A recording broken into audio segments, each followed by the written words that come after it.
Health. I'd like to introduce our guest speaker for the month, Rodica Vasilescu. She is the nurse practitioner at our Lung Health Clinic, along with Bob Sokowiak, our Breathe Strong Coalition Coordinator. Thank you. Happy New Year. Happy New Year, everybody. As Rosalie introduced us, me and Bob, besides our very hard to pronounce last names, we have a great passion for COPD and our patients suffering with this disease. Breathing is a normal, vital function to maintain life. But for millions of people suffering with COPD, it is a challenging aspect, maybe the most challenging aspect of your daily life. New Year is a great opportunity to set new goals and to start a new you. A look at the patient champion view of the new year is an opportunity that we're going to take today in our support group. Then know your numbers, know your relationship with your doctor, define the laws of gravity, and reclaim your life with pulmonary rehabilitation. So welcome 2018. Our champion patient advocate, Joe Von Tucker, was an inspiration that determined me and Bob to think about her example as a New Year resolution 2018. In 1989, she was only 52 years old, and she was diagnosed with COPD. She was given 2 to 5 years to live. It was a day she will never forget. We don't know if that was New Year's, close to New Year's Day or not, but that day was the day when she decided she's not going to linger and think about this life-threatening diagnosis. She is going to change her life. And that day, it was the beginning of the new Joe Von Tucker. It was the beginning of a new life, the most fulfilling time of her life. In 2003, she passed away. As you can tell, it was 14 years later, not 2 to 5 years later. But those 14 years were the most amazing years of her life. That year, when she was diagnosed with COPD, she decided to change her life, to educate herself about COPD, to learn about treatment plans, to learn about doctors, to learn about everything and anything that could help her to live a meaningful and fulfilling life.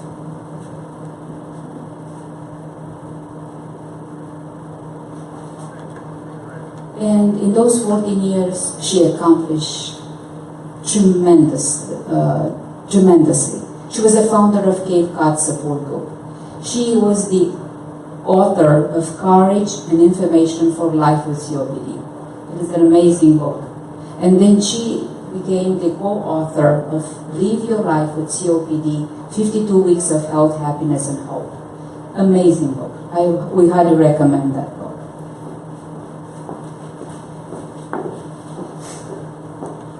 So what she was thinking that she has to have a new, fresh start. What does it mean? It means taking responsibility. It means owning your own decisions, make your own decisions, and own that disease. She decided that she's not going to let COPD run her life. It is going to be the other way around. Because education is learning what you didn't even know you don't know. So, have you ever had a breathing test? Do you know the numbers? Do you know what you should know? So, let's see what these numbers are all about. What is the knowledge that you should gain when you start learning about COPD? And Bob is here to help me define all this number called pulmonary function testing. I've got one thing to offer. Thank you, Radhika. One of the aspects of pulmonary function testing is that it basically is a set of different types of tests. Just like if I have a diabetes problem, there'll be different tests that will be helping in managing diabetes. If I have a breathing problem, it's important to understand what these tests are trying to accomplish. Basically, they're necessary for the correct diagnosis of the disease, but the numbers, for instance, with diabetes, you want to monitor your blood sugar, really, know what your A1C is. Same thing with pulmonary functions, and whether it be COPD, obstructive lung disease, or restrictive lung disease, such as idiopathic pulmonary fibrosis, pulmonary function testing is really important to be aware of, and how it affects your life and your condition.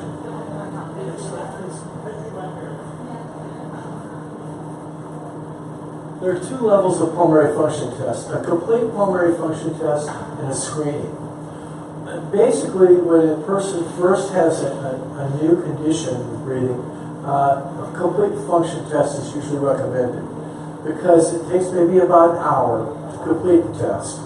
But in that hour, a number of things can be evaluated: flow, volume, resistance, and diffusion. Let's define those terms. Okay, flow and volume kind of go hand in hand on one part of the test. That's called the spirometry, the screening part. And in that test, a patient just is asked to take a deep breath in and completely get that air out in one continuous breath, as hard and as fast as possible. That helps determine the flow rate, how fast I get the air out, as well as how much, the volume. And those two numbers are going to be important to look at in terms of obstructive lung disease. The volume part also is done through another test that the patient equilibrates either through a couple different gas mixtures, just breathes normally over a period of time, and there's an equilibration in the lungs, and they are able to determine precisely the amount of lung volumes that are left in the lungs after you exhale completely, and as much as you can get in. So all the lung volumes are measured there in a complete test, rather than just that one breath in that screening test. The other test, the diffusion and resistance test, what we're looking at on that in a complete test is, number one, on resistance, how stiff are my lungs? This is very important in terms of restrictive lung diseases. And also with obstructive, in the sense that if I have overinflation of my lungs, a term called emphysema, then I might have what they call sort of flappy lungs. They're super elastic. Now, the diffusion part is just looking at how well the oxygen is able to transfer across the air sac to the bloodstream, and that's important. So all those are taken into account, and the pulmonary specialist will review those tests with the primary care doctor and help define where you're at in terms of your condition. The pulmonary function screen, or spirometry, is just that first little bit I mentioned about flow and volume, where you take the deep breath in and blow all the air out. And that helps establish how well the air is moving in our lungs. Next slide, please. Now, the results in spirometry tests provide quite a bit of information. The key is that first part of differentiating obstructive, trouble getting the air in and out, mainly getting the air out, is the obstructive problem, whereas restrictive, I'm limited to how much I can get in. Pulmonary fibrosis is one example of a restrictive, but other factors can affect it. Neuromuscular, people with polio, people with myasthenia gravis, Guillain-Barré. Some of these terms you may have heard over the years. When I was a respiratory therapy student years ago in Southern California, one of my instructors worked as a respiratory therapist in a hospital in Los Angeles. A former football player, Los Angeles Rams football player, had this neuromuscular problem after retirement from football called myasthenia gravis, where his lungs are very limited in how much air they can get in. So it's important to look at what are we trying to accomplish. Are we trying to determine is it obstructive or restrictive? And this test helps us determine that. Next slide, please. Okay. Now, by doing this, we're going to have a more specific ability to see on that spirometry test, which is that beginning part, deep breath in, all the air out. Okay, that helps tell us maybe I need to do a complete test or not. So many times it starts with that screening spirometry. Let's say I'm just starting to notice, I'm having difficulty doing some of the activities I normally could do easily, or I'm getting a little bit more short of breath, or I'm having a little bit more cough problems, having trouble clearing my airways. When I'm seeing this pattern of symptoms, that spirometry, that test of just the deep breath in and getting all the air out, is the starting point. And then they can determine if a complete test is. If I have a very abnormal one, I want to move forward, maybe look at it a little closer, especially initially. Next slide. Okay. Now, there are normal predicted, and those normal predicted results of when I do this test are based on certain things. They're based on, I'm sorry. The normal predicted are lung function. You'll be asked some questions when you're going to have the test.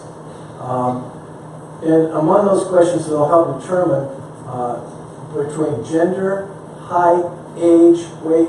They're going to be able to say, okay, here's for your situation what would be normal. And then from that normal, they'll have a normal predicted, and you should have, let's say, for example, for your height, weight, age, I should have 2 liters of volume be able to move on this one breath, and I only get 1 liter moved. I have 50% are predicted then. If 2 liters is my predicted, and 1 is what I can actually measure, then I have 50% are predicted. So it's that percentage of predicted that the doctor looks at. Because there are guidelines. Okay, do I have a condition? And if I have a condition, is it mild or moderate or severe? And those percentages of predicted will help guide the doctor. Okay, a key indicator for COPD is forced expiratory volume in 1 second. That's in that deep breath, when you take the deep breath in and blow all the air out, in that first second, how much did I get out? And normally, when you have COPD, it's that first second, I can't get the air out, I now have obstructive lung disease. And normally, that relationship, let's go next slide. The key points to remember as far as pulmonary function test is, if you're having trouble breathing, you should have your function tested. In America, we have about 12 to 15 million people diagnosed with COPD. There are at least 12 to 15 million people who have COPD and don't know it. So we have a tremendous problem of under-testing. More people should be tested. The other thing is, if you are diagnosed and you have COPD, you should know what that forced expiratory volume in 1 second is, my FEV1. Just like I have diabetes, I need to know what my blood sugar is. For example, if we say that I have less than 70% is normal, 70% or less is going to be considered an obstructive lung disease. If I have that number done a year later and it is 40%, the doctor needs to be aware of that. And that's why the initial testing is important, but every year it should be tested after it's been determined I have a COPD situation.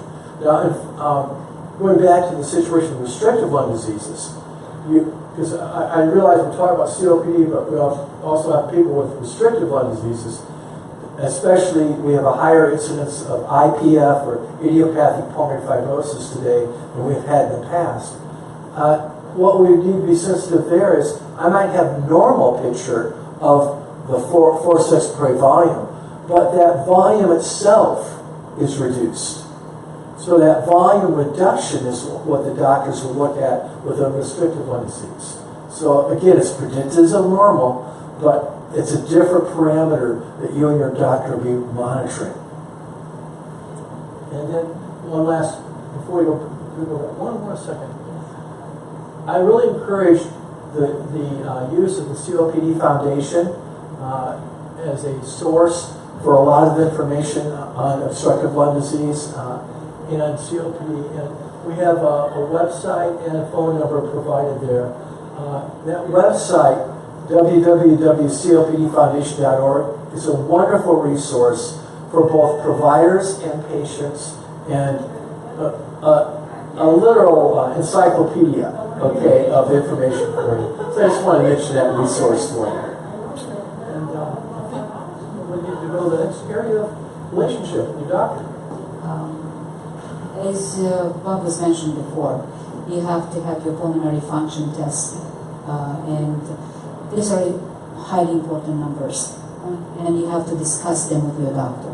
They have to be explained. You have to know them, as this is a chronic disease, and as a chronic disease will progress over time.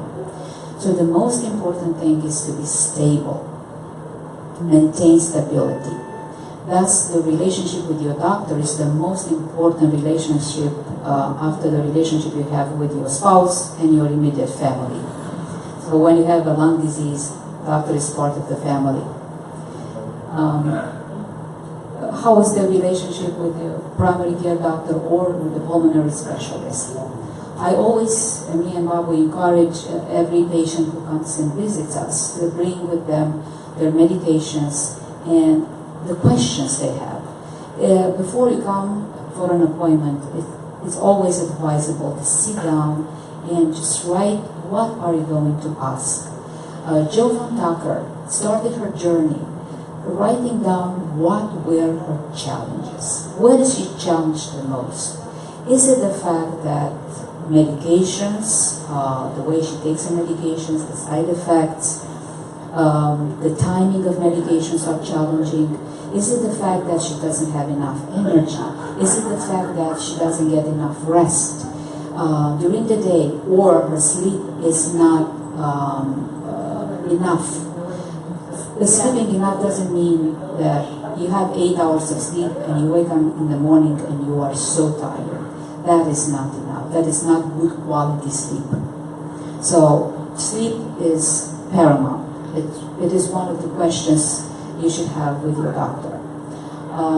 So these are like a few of the challenges that Jo von Tucker was writing down as questions for her physician or her practitioner. Everybody is different. Everybody is on a different stage in their journey with this condition.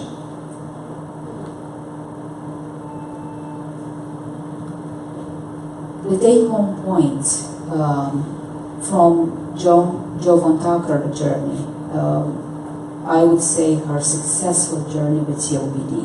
And what we are trying today to say is it is important to maintain stability for as long as possible. It is important not to be afraid of this disease. Millions of people prove that you can live a fulfilling life with COPD. And her journey was an amazing proof of that. And the third point is, as you start being in control of your breathing, you don't allow your breathing to control you. You start controlling your breathing in your life. You will have a better understanding of the next steps you have to accomplish in order to live with chronic pulmonary disease. One of the things that I'd like to just piggyback there is that when I look back at her life and accomplishments, a key one was that support group that she started. I think that it's very important that your goal be live the life with the condition, not live the condition for my life. And it's really amazing. I've had the honor to get to know the author of this book, 52 Weeks, and how that came about with Joe Von Tucker's input. And one thing that I really think Rodika mentioned is, I just want to echo really loud, is that you want to be in charge of your breathing. You don't want your breathing to be in charge of you. And next month we're going to be talking about panic and anxiety and that type of thing. But bottom line, it starts out with, I have a plan and I'm going to be stable. I'm going to live a life. I think you hit the nail on the head, Rodika, when we talk about our priorities. That my relationship and my faith and family come first. But then right after, I need to partner with that key provider. And sometimes it's primary care, sometimes it's pulmonary specialist. It might be the mix. Everything's different in each situation. But I encourage you to partner. She cited Tennessee Williams. Tennessee Williams has a definition of the future. What is future? And Tennessee Williams said it's perhaps. So you can't replace the word future with perhaps. And jokingly, Joe Von Tucker said, well, to me the future was like the carrot before the donkey. It meant I learned to take one day at a time, one step at a time, but I always smelled that carrot because I had days when I didn't feel like getting out of the bed. I had days with low energy. So that carrot smell got me going. And she had so many books to write, so many conferences to participate, support groups. Yeah, I'd like to echo on that. One of the things about Jo Von Tucker was that before she had that day in 1989, when she found out this is the journey that she's going to be on, she was one of the most active people you'd ever meet. She literally was jet set, traveling around the world in marketing and business, guest speaker, organizer, very active. So when you talk about transitional adjustment, sort of like, I'm a football player, so a lot of times in football we say the coaches need to make halftime adjustments. Well, here you need to make first day adjustments, okay? And these adjustments really are based on how can I still be who I am? And whatever I was doing before, I want to continue it as much as possible. So she mentioned I may lose lung function, but I'm not going to lose myself. I'm not going to lose my personality. So she recommended, from her experience and her journey, a few take-home points, like listen to your physician, so have that amazing team build up. Be consistent with your exercise regimen. In other words, be active, as much as you can. Participate in the breathing support group, we just mentioned that.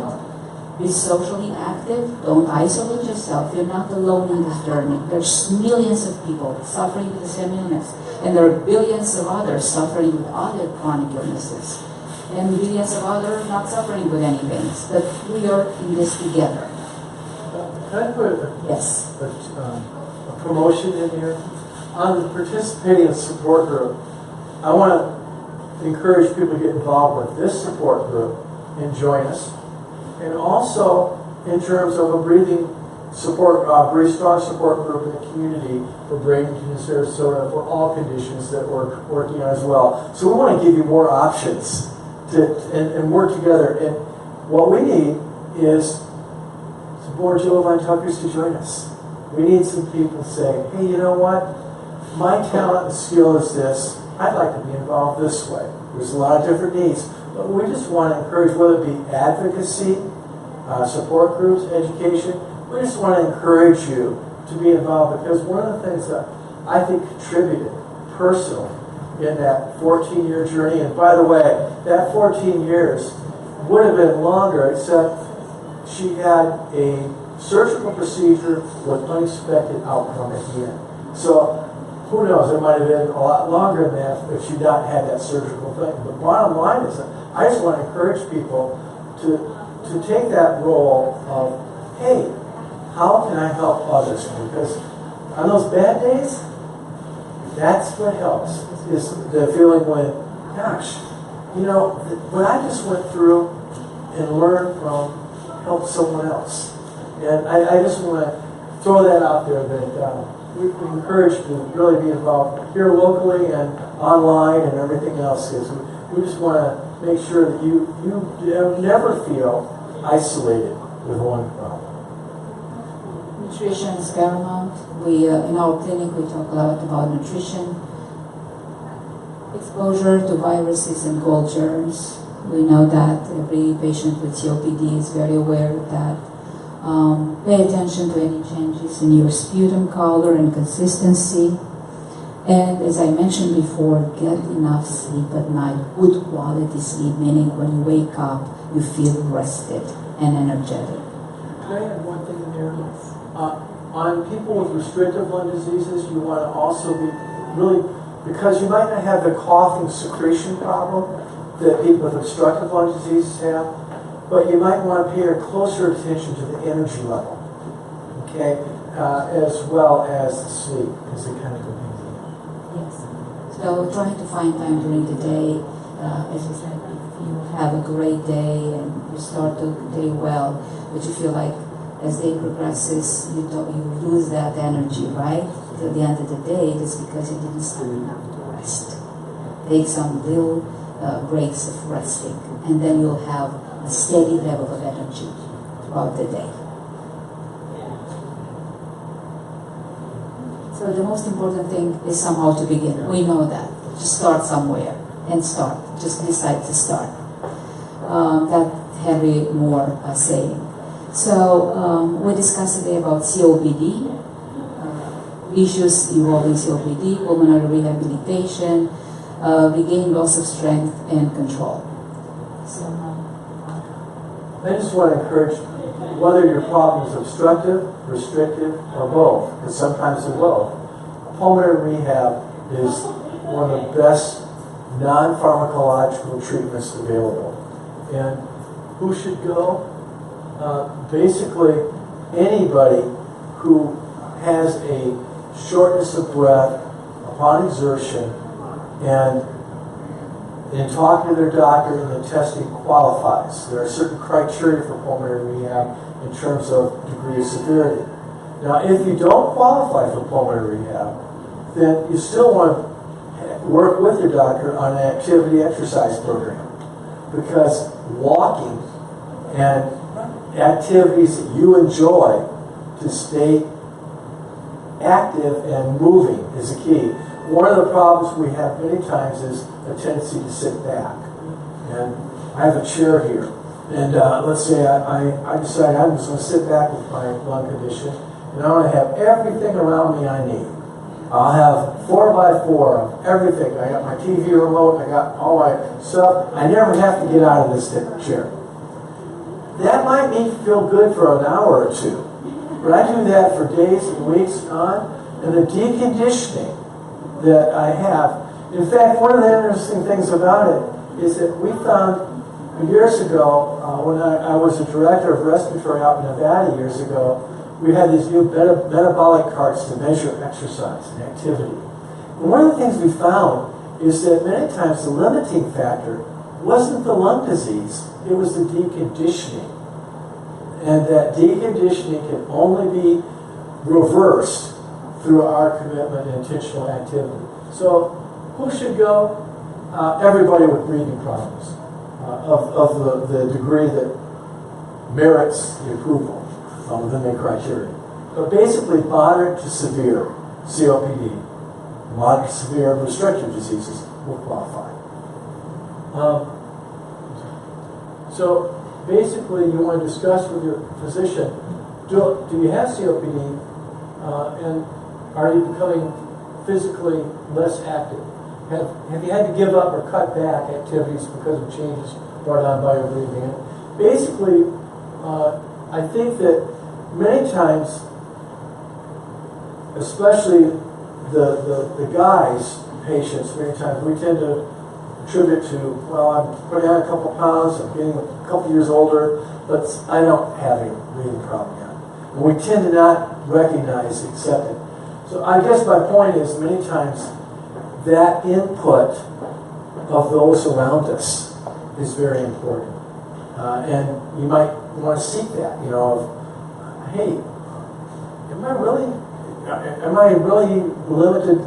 I was speaking to a couple last night down in Southwest Florida in a little clinic setting, and it was interesting because many times when you look at it, you may not see it as clearly as the person right next to you, closest to you, and they can help shepherd you to, hey, let's talk to the doctor about that. Let's talk about pulmonary rehab. Are you feeling tired, short of breath more often? Do you find yourself having frequent infections? If you have a pattern, if you step back and say, gosh, every January, every spring, many times seasonal issues might come along in there, but bottom line is there's a pattern of infection, colds, that becomes more difficult each time you're dealing with it. Because what happens when you have bad days accumulate, you have tissue in your lungs affected. So you need to make sure you're taking action, whether it be antibiotics for infections or steroids for swelling of the airways or that exercise. Okay, are you confused about medications? Can you go back one? Thank you. Many times breathing medications, and a lot of times it's not only the type but the device. It has to be a device that you're comfortable using. So that's one thing we always do in the lung clinic is make sure you bring everything in. With your inhalers and nebulizers, we want to see everything and see how you use it and see how we can help you get the most benefit out of it. And then, are you feeling downhearted because you're declining? Again, maybe it's being expressed, maybe it's not, but it needs to be understood. Okay, hey, I really do need to deal with this. And again, do you have COPD, your lung function showing less than 80% of normal? That forced expiratory volume is that flow rate.